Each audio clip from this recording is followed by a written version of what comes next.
Okay, good afternoon, How? ladies and gentlemen. Welcome to Around the Game. And tonight, I'm with one of Uganda's best rugby players ever, Brian ODONG, former national team captain, that's Cranes, and of course, former Corps captain. Brian, you're very welcome. Thank you very much, Vinny. Um, it's a pleasure to be here, and yeah, I'm honored to be on the show. Okay, so Brian, why did you begin playing rugby? Why did I begin playing rugby? Um, I've never known about the game of rugby before the year 2001. I didn't even know that my brother Stephen played it. But I remember sometime, probably March or April 2001, in my senior one, SMAC. There was a game Makerere College and SMAC. So I saw Stephen coming out of the shuttle, Makerere College shuttle, Marcos, that is. And yeah, I watched the game. And from there on, I think my classmates convinced me to take up the game of rugby. At that point, I really didn't know about rugby. That was 2001. That's 2001. Okay, so tell us about your rugby history. Like the clubs you've gone to, if you played for the national team. Um, you already introduced me as a national team captain, so that I think answers it. But yes, from that time, it took me about a few weeks in 2001. A little bit of convincing from my classmates, and yeah, I joined the game. I started playing. It was a bit hard, no equipment, playing barefoot. People step you with boots. So I played up to senior four, first term in SMAC. Then I broke my hand, I think in first term, and yeah, that was it for me in rugby. I didn't really have any motive to get back to the game. Then in HSC I went to Namliango. Still the whole form five I didn't play rugby. Like I still had that fear in me. Then in S6 again my classmates convinced me to come and play. Yeah, I played and we won the schools league, uh, beating SMAC in the final.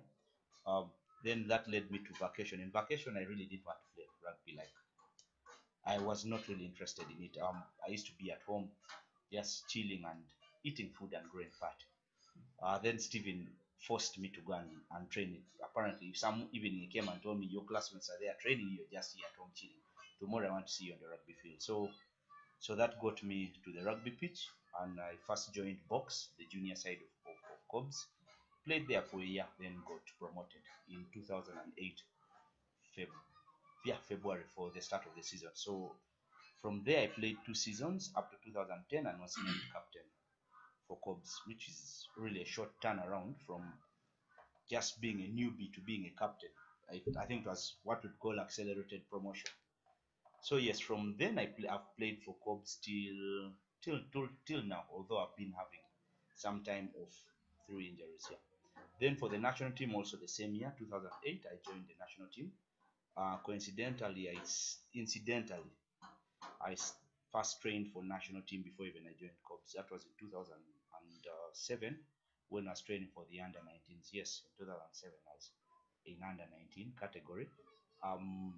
The then national team coach David Dobela saw me in one of the Sundays training sessions and asked me to join the big boys, the people like Fred Mudola, Ken Mutabaruka, Bobby Bibangamba, Brian Makalama. Those were the guys playing my number. I remember that Sunday we hit the scrum machine. That piled like over a ton of concrete blocks on it. That was the hardest day in my life. After that, I went home and I think I fell sick. I never ever returned to a rugby circle. Like I first stopped even training under 19. I first hid and the coach was looking for me. It was a baptism of fire. Yeah, so national team I joined 2008, played up to 2014, then was named captain, a position I held till 2017 when I first took a break from rugby. So that's a brief history, a bit long, but yeah. And that is okay. So you said you began playing rugby in 2011. One. I mean 2001. I believe you're about 13 years by then. That was in senior one. Yes. So for the past 12 years, can I say, okay, for the past maybe 7 years, what sport were you playing? Because I don't believe you can just not play any sport, then you just jump on rugby and become a rugby player. Were you involved in any other sport? I think you know I was involved in football, having grown up with you. Yes, and by that time I was a bit small. I mean, some people who who know me for now may think I grew up this size. No, I was a bit smaller, actually way smaller. If we could telecast some of these older photos, one would see. But yes, I was playing football and goalkeeping, shockingly. So when I joined school, like we actually didn't have space to play football. Like we used to call it survival in football. And in senior one in SMAC, you'd have a small area to play, and there are no goals. So as a goalkeeper, you have nowhere to what to play. So I started playing in the middle there, but yeah, it wasn't that interesting for me. Okay. So yes, I played football. Maybe I probably started playing football early primary. It was interesting in my primary school, St. Isidore, because it was a free for all. So yeah. Did you also play other games like cricket, volleyball? No, I didn't play cricket, although I used to understand it. I remember we had Tony Olinda from Mwiri. He tried to introduce us to cricket, but it needed a lot of equipment and too many complicated things, and it just didn't work for us. Okay, so how influential were your brothers? I can talk about Stephen Ogwete. He's a very good rugby player. I don't know if he still plays. Moses Olobo, that is one of Uganda's finest athletes ever. He plays rugby, plays basketball, athletics. Then Pet Pius, I remember he used to also play basketball. So how influential were your brothers towards the development of your career? When you talked about Stephen Ogwete and said he was something, I thought you were going to say he was a very good rugby player. I don't know about right now, and he'll answer. Of course, siblings. I come from a sporting family. At least I know mom used to run for her district. I'm very very very sure that my father was an anti-sport, although he claims he was a fan. I don't know if that that means, I don't know if that classifies as being an athlete. But yes, my brothers. I'll start with Stephen. Of course, Stephen influenced me to join rugby, influenced me to join the club I'm playing for, and also join the national team. At the time when I did, for Moses, we all know Moses. There's a rumor that he jogged from Entebbe from Entebbe to what? to YMCA. To YMCA to train, and surely was probably the fittest at the training session, and jogged back. So Moses has always loved sports. He's the one who introduced us to sports at home, like where you have to play every day. So that we picked it up. Pius is a person who growing up, I was always with Pius from school, outside school. We walk back together. So, and he liked sports. He probably was the captain of our block. And remember, we had a stew. Yeah, we had a stew in some game. Yes. So that influence led me into enjoying sport. Whatever sport you get into, you love it, and every other time you're looking forward to sports. So that influence, and also like right now when I'm playing, those are the guys who support me. You have all of them coming to watch your games and following up on you when you're injured, checking on you. Yeah, so they were an influence before and during and even after. Okay. So, growing up from a sporty family, the truth is Stephen Ogwete is a Hall of Famer when it comes to rugby, and for Moses Olobo, definitely a Hall of Famer. Yeah. So, growing up from a sporty family, how do you carry yourself? Do you look at yourself like a role model? It would be hard to classify yourself as a role model. It's people to classify you, but I would say my journey is not bad. I would really not say I've had a bad rugby journey, and I would not classify myself as a poor rugby player. By poor, I mean bad rugby player. And I hope I inspire people. I've read multiple people saying their sources of inspiration are me. So which of course it motivates you to even when you realize that you motivate some people, you work harder because now you know there's somebody who is looking at you, and so it spurs you to be a better person both on and off field, because to motivate someone on the field alone is not enough. You do not want to just motivate someone on the field, you want to motivate off field, and also, yeah, give people some bit of life lessons. So from my brothers, their performance and everything, of course I needed to also do well. And yes, that's also what boosted me to put in my shift. I'll not say I don't like training. I think if I'm to come here and say that I enjoy doing boopies and carrying tires and what, I'd be like, and some of the people who are watching would be like, no, that's not Brian.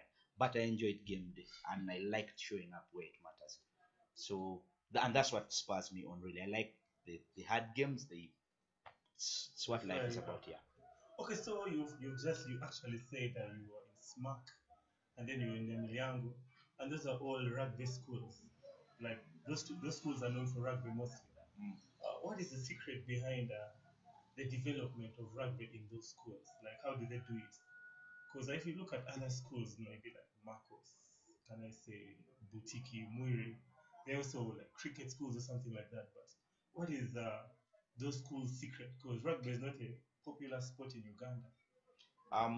You see, when you join SMAC in the first week, the senior classes, senior 2, senior 3, even senior 4, start they start looking out for possible rugby players, because the first things they look for are size. So if somebody is sizable enough, then they pick you on and want you to join rugby. So in the first few weeks, you go into like rugby. They start basic skills, passing, tackling.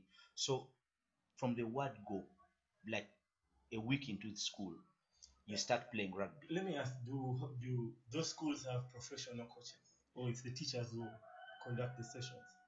Right now, each of the schools, the big schools, are being supported by clubs.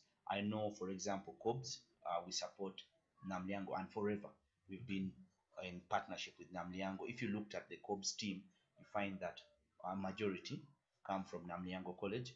When you look at Pirates offer support to Budo and somehow SMAC, and I think Heathens was also doing SMAC at some time, and Hannah, and yeah, so they offer support. So we get, when I say professional coach, if it's professionalism in terms of the pay, yes, I think the clubs like us, we support the people who go to train Namliango. Okay. I don't know about other clubs, but of course there's some bit of remuneration that is coming through. But yes, these are more senior players, current players, or even former players who go to the schools to coach. So the students are taught from senior 1. So by the time someone is in senior 3 years of rugby knowledge, senior 4. So that's the difference between Namliango, SMAC, Budo, Hana, and the rest of the other schools. Because the other schools they might be getting training by watching rugby on TV, or by in holidays coming to train with the junior teams and what. But these others, the main schools from the words go, every day they're playing rugby. I remember in O level we play rugby every day, Monday to Monday. Okay. Yeah. So another question is, I'm going to talk about COBS, the team. The first time you were at COBS, that was I think in 2007, like your first time to go for practice. Did they welcome you? Did they look at you as a threat? Because I know you had muscle and you were big. Did teammates look at you as a threat and they were not happy, like in the team? The first time you join a team, to be honest, it's like when you join a school. Like, even if you're in senior 6 and you join a new school, you will not bounce around the compound and look comfortable. Even if you're the biggest, you will be a bit timid. You will be frightened by the smallest person. So the first time I went for training, let's just say the first time, actually I shouldn't have been in COBS, unless that question will come later. No, you can talk about it. The first team I was going to play for was Heathens. Peter Magona was in, I think he's in block 14. So he got my number and called me. Or he told someone to tell me. Maybe he told Moses. The story is a bit, it's not, I can't like really remember. But I went to Chadondo, and I didn't know what time rugby teams start training. So I went there like at 1 p.m. and waited till 4. But the first people who came around informed me that, oh, they're going for road work, and I hate running. So I had to find a way to run away. So I took off. I went back home and stayed in vacation chilling. Now, the first time I went to COBS, after Stephen had told me to train the next day, in the change-ups, I think there was a bad article. There was a bad article that had been written, about COBS. I think they are criticizing the park. They had played, I think, a preseason game, and I think the park didn't do well. But COBS, of course, knew their park is strong. Like, it had the national team captain, Adrian Kenya. It had Fred Mudola, one of the greatest, if not the greatest, prop number one in Uganda. So guys were a bit bitter. And Adrian, the way he spoke in that change room, like a soldier, a general, someone needs soldiers. And yes, that's why I think they used to call him Mussolini. He was a bit of a dictator on the field and off field. So he was so angry. And here is me coming in, first training session, and already the group of people you plan to train with have been criticized in the press, and their captain is so bitter. If I could run away at that point, I would, but I'd already changed into kit. I went to the field and did what I could do. I don't think I did much, though. Okay. So I want to now ask you the same question about the national team, your first experience with the national team, like how you have adjusted since the first time you joined the national team. First time I joined national team, of course, I'll eliminate that earlier story I told you about the scrum machine. So 2008 when I joined, we had a camp in Entebbe. It was a bit hard. The camp was hard. We had road work. I remember, like I said, I'll not lie that I'm good at long distance running. So when we went for road work, I was so happy with the support I got with players. I mean, a man like Moses Soita, he was in Pirates, I was in Cobs. This is probably the first time we'd ever trained together. So during the road work, he stayed behind and we jogged together. Told me, no, Brian, just keep on. We move together, and he kept telling me the line out moves. He was the line out caller for the national team, and like at that point, he kept telling me, okay, for this call, this is how you're supposed to move. You're supposed to lift here, lift there. So he didn't want me to lag behind. You know, when you're a new person in a team, you do not want to lag behind because that's the easiest way to be dropped by a coach. So he wanted me to be at par with the rest of the team. So such support, then people, Victor Wadia was in my team, people, Stephen of course was supporting me, and everybody. So I got enough support and it made me feel at home. Like I didn't feel like there's a big disparity between me and them, although of course it was there. These experienced people who are teaching me, but they made me feel like, yeah, you're part of us, and let's enjoy this journey together. And going forward, that of course also helped me, like when I became a senior player and also captain. When you get the younger people, you try and pull them in. You don't back at them. You try and teach them because they are in there to learn. They have not come there to teach you. They have come there to learn and be better. What you can pick from them, yes, you can pick some things from them, but it's more of one way, where it is you, the senior people, teaching these people the right things. So it's how I was brought into rugby also helped me to teach other people that came after. Who are some of those players you brag about? I'm not saying in a bragging sense, but to be like, I am proud I helped this guy get where he is today. It would be difficult for you to come and say you helped somebody. I think they would speak for themselves. I'm sure I've been a positive influence on people. I don't want to mention any people, but I'm sure they're out there. If they're watching, or even if they hear about the show, I'm sure they know that or had a positive influence on them, both on and off field. Okay. Yeah. So as a rugby player, I'm talking about national team and club level. What are the biggest achievements you've got so far? Or as a captain of Cobs, of course, I joined at the time when, as a captain, I became captain of Cobs during the transition from the senior group, because of course rugby in Uganda is not professional, semi-pro, but not really much money coming through. So there's a point where people go and focus on other things. So I joined at that point in the transition, and it was a bit rough. Like you're a new person and you're a new captain, and you have a new team to carry on. But yes, the first title I won as captain 2013-14 was good. We had near misses by 1 point, 2 points. Before that, of course, that was not that was a low for me. But as a captain of Cobs, of course, winning the league was a bonus for me. With the national team also, I joined at that point of as a captain, as a point of transition. But yes, winning CAR Tier 1B, even if it's 1B, at least to get promoted to 1A was a big achievement. So that, because now that brought us back to the big league where Uganda surely should be, and staying there, we had near misses. There's a game I could talk about where I'm sure if we had stuck to how we should have played, I'm sure we had the beating of Namibia, I think, at Legends sometime. and I think that time would be African champions. Then also some accolades. Of course, in my 10 years national team captain, Uganda, the first time we beat Zimbabwe in Zimbabwe was in my time. Also, the first time Uganda ever won a game in West Africa when we beat Senegal, hardest game of I think everybody's career.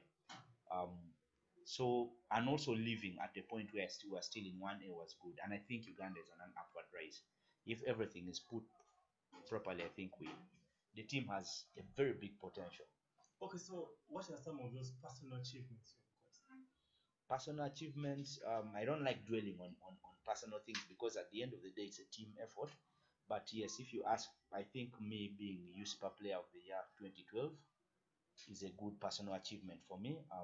Being a prop and winning that accolade really means a lot to me. It's one of the things I hold dear in rugby. And if you come to my home, it's probably among the first things that welcome you. When you open the door, you just see in the cabinet, you'll see that USPA award. So that is the only personal accolade I'll talk about. There are man of the match things here and there, but for that because that was given by journalists. Okay. Yeah. So you've talked about losing to Namibia. I know you've lost to Kenya in the past. What is that lowest moment in your rugby career you can talk about? To be honest, the lowest moment would have to be with the national team. Yes, there are times we've lost very badly, but losing by a small margin in the Africa Cup final in 2012 to Zimbabwe, I think we lost by 4. A bit of a chaotic end to the game. We lost by 4. So that to me, and up to now, I still think about some things that happened in that game which could have worked better. Of course, you think about maybe I should have passed the ball to somebody at some point in the game. So to me, that would be the lowest moment because I think we had Zimbabwe, the beating of Zimbabwe, but unfortunately, yeah, you can't win all. Okay, there's no secret. When you got injured, when Brian ODONG got injured, it was all over the newspaper. I personally, I'm a fan of 2 rugby players in Uganda. That's Marvin ODONG and Brian ODONG. So when Brian got injured, I don't know who got injured first. Was it Marvin or Brian? I first got injured in 2013, but that one's a minor operation. But this other one, okay, probably was it Marvin first for you? Mine was after. So Marvin got injured, and my workmate made fun of it. Like, Marvin is injured, one of your players is gone. Then Brian gets injured again, and it was in newspaper, and they also talked about it. So how bad was your injury? I mean, in the newspapers it said you may not come back. It was ligaments. My ligaments on the left knee, they were torn, so I went to Kosu for the operation. Yeah, the issue about operations, the healing might be the physical healing can take place, but the mental healing is what we need. And you know, for a long time I wondered why teams have they called psychologists. Yeah, but I realized that actually they are there to help you get back. So the injury was bad. The operation itself was okay, but after the operation, the complications that came with it, which for me it was a life-changing moment, the time when I could have passed on from getting blood clots. That alone kind of withdrew me from the game of rugby and made me focus on other things. Okay, so what pushed you to really come back? Was it your fans? Was it the love for the game? When you say fans, you make it seem like we are in the UK or something. No, the first thing that brought me back to the game is because I'm in the management of our club, the club secretary. We have a junior team box. So I came back to help develop other people in my number and also in other positions. So I started by playing for box, and I really didn't have an intention of coming back to play for Cobs, but we lacked players in my position, and people kept getting injured. Chimbo, who is our now senior prop, had a small operation on his leg and was not going to play for the whole season. So, and Adnan also got busy with work. So we're really depleted in my position. So I had to return to just cover up. So it's just a short, if it's what I would call short-term consultancy. If it were work, that's a short-term consultancy, 1-2 weeks, and I'll be back playing for box. Okay. So there's no secret. I personally, I know you're an engineer. Yeah. So how do you balance between being an engineer and being a rugby superstar? A rugby player. Okay. Um, it is hard but also simple.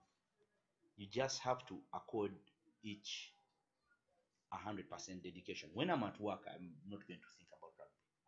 To be honest, if a time comes and you need to know which one is more important, of course it's work. So when the two collide, you have to pick work.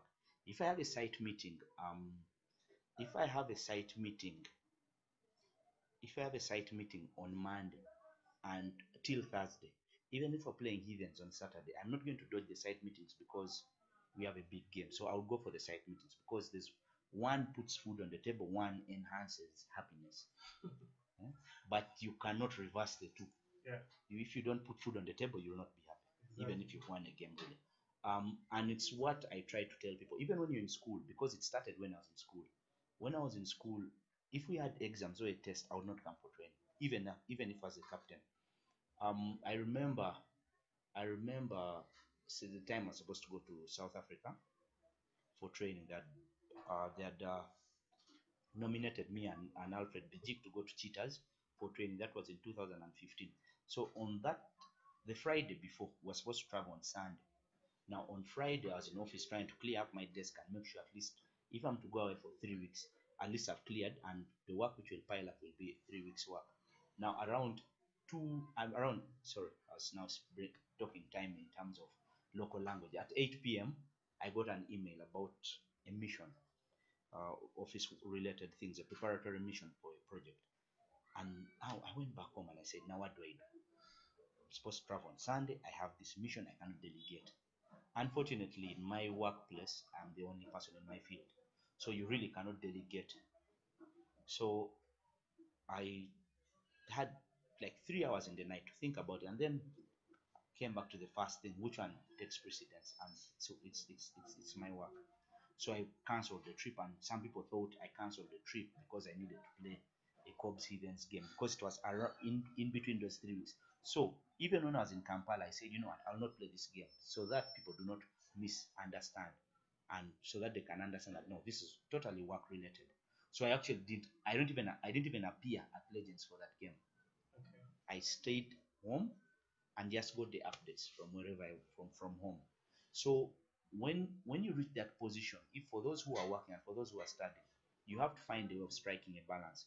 If you can make it for training, make it for training and put in 100% in the training session. Forget about it. The fact that you've made it to the training session. Forget about office and books and first focus for that 1.5 or 1 hour.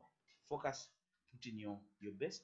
When you go back, then you also forget about rugby when you're back in school or at office and put in your best. You'll find it an easy thing to balance. But if you try to merge the two and try to strike a balance, you'll be average in both, which is not good. You lose your job, you'll have bad grades, and you'll be a bad rugby player.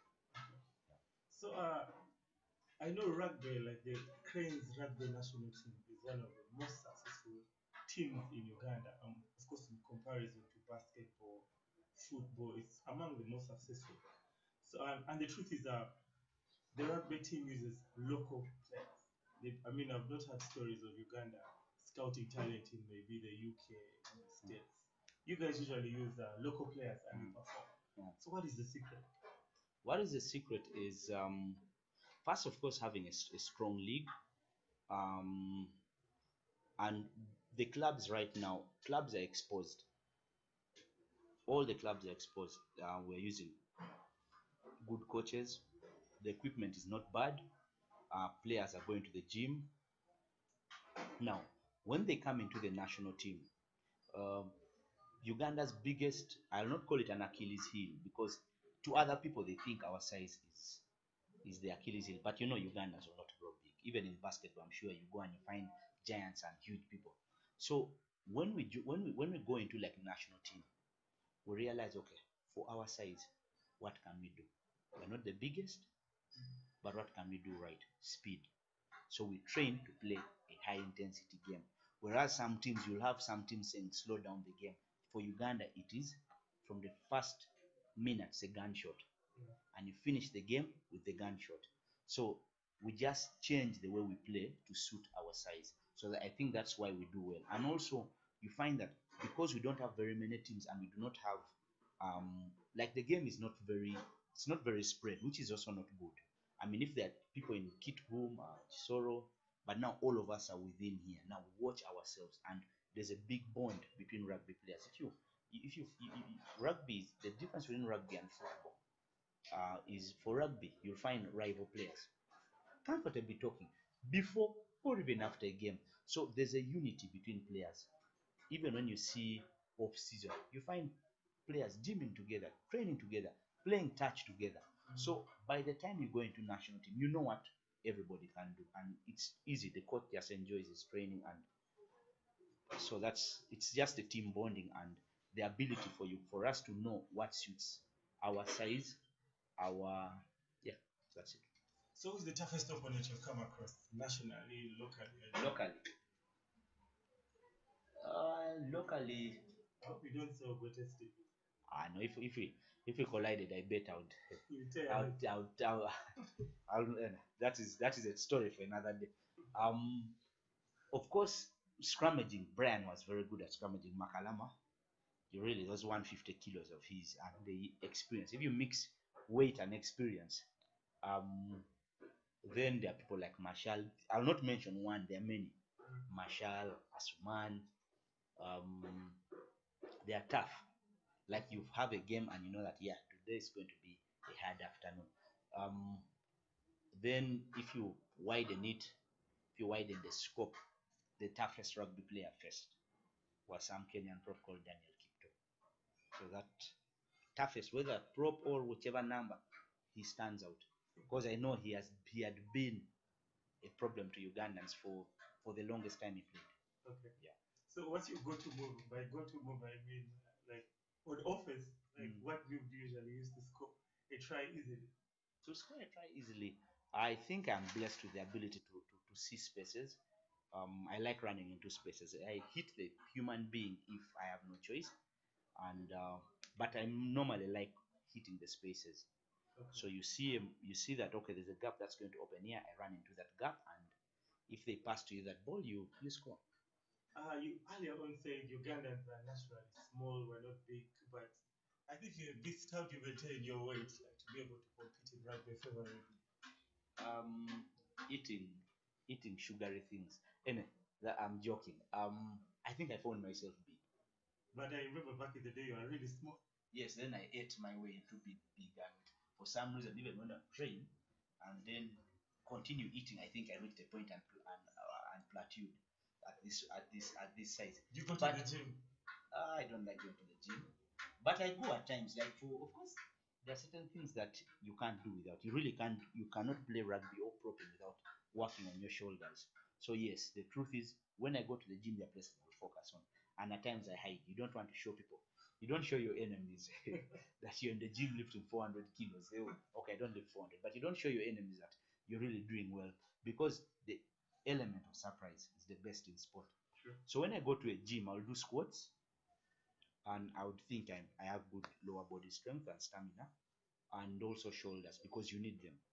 Because if someone falls on your shoulder in the wrong position, it will pop out. And I think I last popped a shoulder in 2008 when I just come chubby and all that from school and eating bread and those things in Bugolo flats. Yeah. So how long do you intend to keep playing competitive rugby? How long do I? If I said not anymore, it would be. I think it would be right for me to say not anymore, basing on the time that I have. But we'll see. Okay. If they open up, if they open up sports, we'll see. If I can train, I'll train. If I can play on the weekend, I'll play. But I don't want to reach a point where I am forgotten because the last appearance of mine were a bit lackluster, where your own teammates start asking why this guy is still. How relevant is Brian ODONG? Who is this? Yeah, who is this? If you reach a point and kids are asking, but who is this person? Sometimes one of the greats, although for him they asked, they are talking about there's a brown guy who jumps. Who is that? And as the That's disrespect. no, it's not because for him it was based on age. Yeah. it was based on age. They are not querying his performance. They're just saying somebody new they had never seen. But now me, I don't mind. I don't want mine to be that. But man, this Odong brand they talk about is wasting a slot on the field. Okay, so if not Cubs, which team would you have played for in Uganda? Heathens was a narrow miss because of the timing. I arrived at training, but of course, coming from SMAC, there's that affiliation to Pirates. And I remember even when I was in Namnyambo, I used to tell people me I'm going to play for Pirates. Even when I came in VAC, I was just waiting for the right time till Steven came and told me, you're coming to play this side. But now I do not think I can join any of those rival teams. That would be what's the term? Betrayal. I can't. I am blue, which is Cobs all the way. But if I wanted to retire, there are these friends of mine. They are rebels of Warriors. They have told me I must retire and play for Warriors. So maybe one day, just because at least I know it will not be a big rift. If they can allow me to stay in Cobs management and play for Warriors, I'll play 1 or 2 games for them because they told me sometime I must play for them. Okay, there's no secret. Rugby players own one of the 2 biggest bars, can I say, Kampala. That's Legends and Shadow, the rugby club. I mean, many guys go party there. And it's true, rugby players are the leaders of that place. You find huge guys with big chests at the counter. With small girls. With small girls in here. So how do rugby players balance between? I mean, it's the stars who usually go outside there and chill with those small, tiny girls with small waists. So how do rugby players balance partying and the sport? I think the partying normally takes place. Although, of course, there is Friday where now the Friday people who party on Friday are not the players, they are the fans. they are what is it called? Warm up. They are doing their warm up. For us, our warm up is on Saturday at 4 p.m. or earlier. For them, the fans, the first one to get into the mood of the weekend. But for rugby, the association between rugby and alcohol really is it has been there since the start. I will tell you that in international rugby, in football you can't enter with a can of beer in the stadium. Rugby, they sell alcohol. You buy it and go and sit and you drink. So that association with alcohol has been there, and would be foolish to stop it here in Uganda. So the culture can't be stopped. Even our sponsors are really alcohol based, Nile Special. So after the game you have your crates of beer and it's a moment. First you start with the team bonding. You start to sit as a team and then you drink. You talk about the game, highs and lows, and what needs to be improved, what worked and what didn't work. Then after that you go and mix and match with the rest of the fans. So it is a good thing, but you also it needs to be regulated. You're not going to drink because you are representing a brand. You cannot sit and drink till 7 a.m. and then people find you in a trench.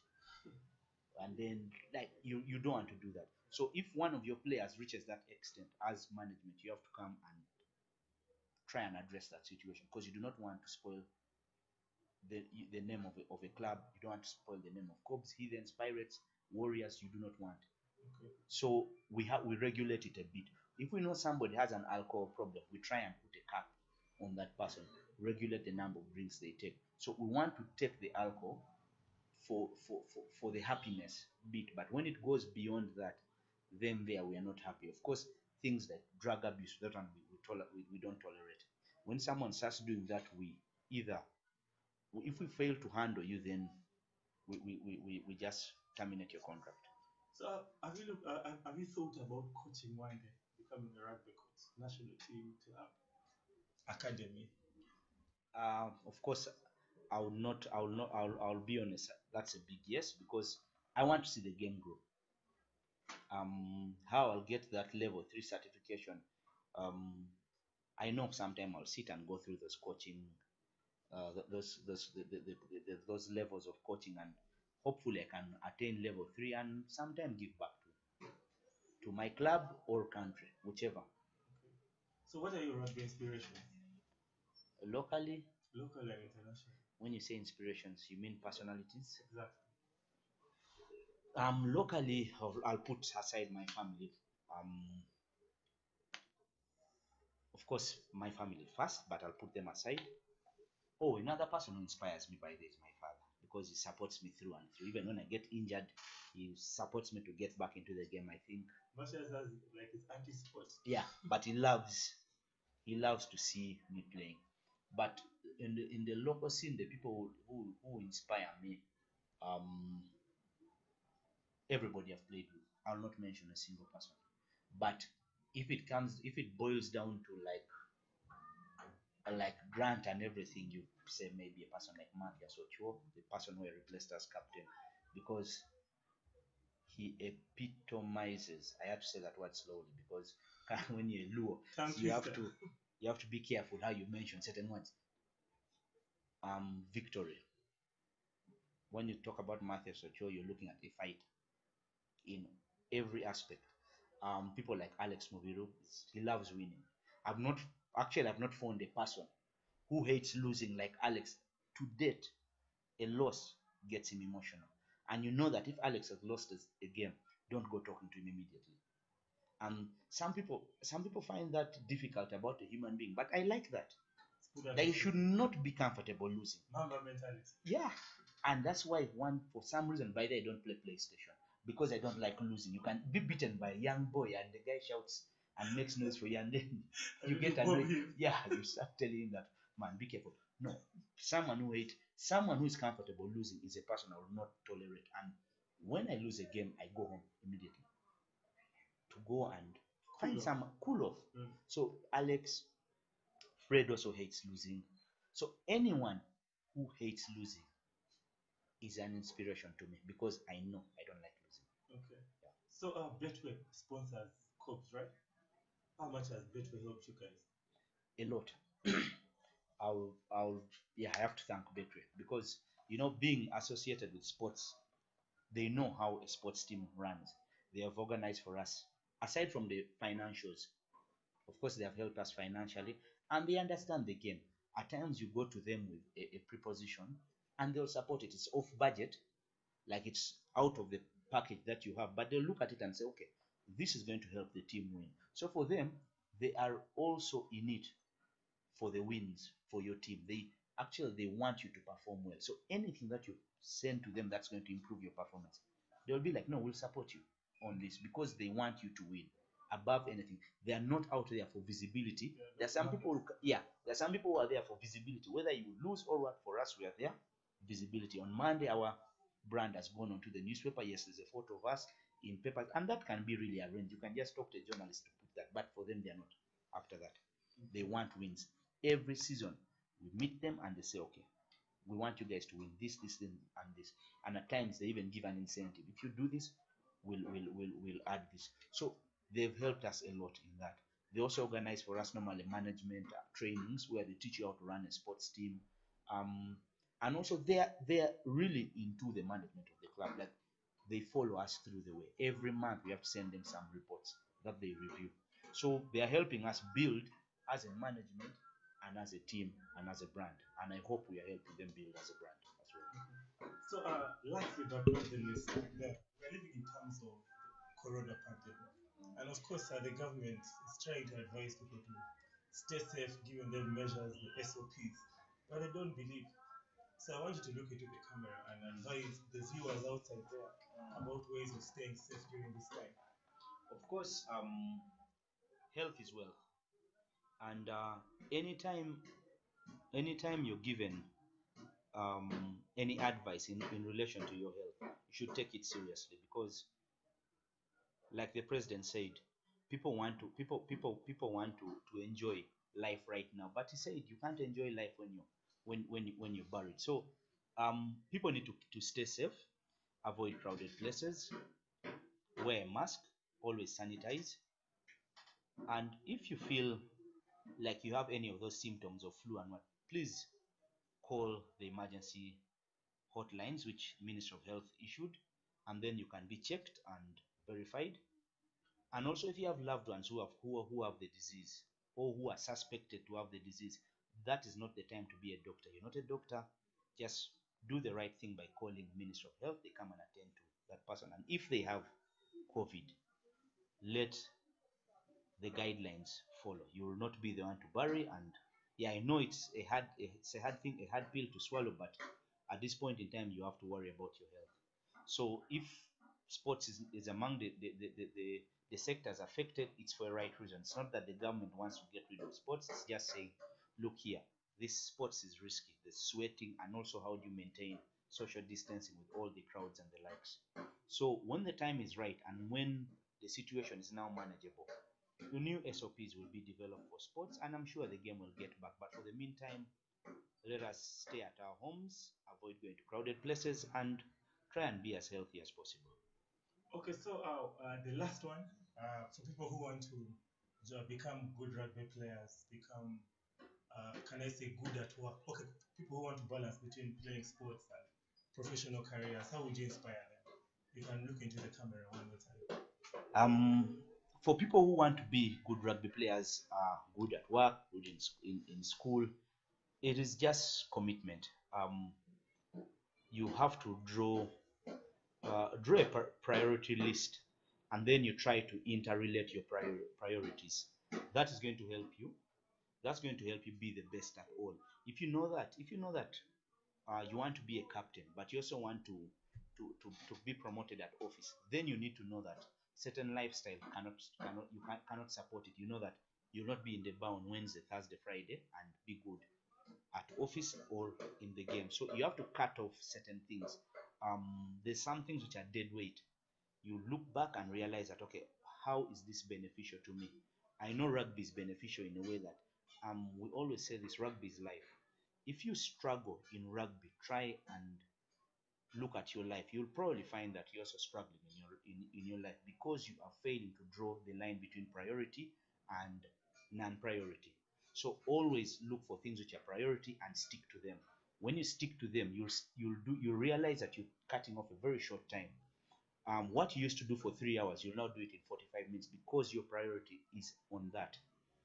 I saw a status yesterday about how we use our phones on one of my teammates' WhatsApp, and it is a depiction of it. If you give attention to one thing, you spend less time on it. But if you have divided attention, you'll have more time. If I'm in office and I want to I want to think about the rugby game over the weekend, it's not bad to think about it, but think about it during lunch. You're not going to be in a meeting and your mind is on the rugby field. Neither will you be on a rugby field at warm up and your mind is thinking about office. So we need to develop a priority list and try and work hard on both. Work hard on the rugby field. You know that you have to do your gym, you have to do personal training. When you're studying, you have to do personal reading. You're not going to wait for what the teacher provides. When you're in office also, you have to have extra time, even if you're being paid or not for it, because at the end of the day, your KPIs need to be met, and nobody is going to come and look for you and ask how you met them. What they want is the deliverable. It's what counts at the end of the day. Okay. Thank you so much. That has been Brian ODONG, around the game Sunday, 2 p.m. Thank you so much for coming. Thank you very much, Arini. I hope I'll see you along the lane or down the lane next time. We invite you in come. No, I'll always be open to any invitations. Okay. Maybe next time you'll talk about personal life. Okay. Which I try to do. Okay, well, that has been around the game. Thank you so much. I will see you again on Wednesday at Wednesday 4 p.m. Do not forget to subscribe. Remember, I'll see you again. Good night.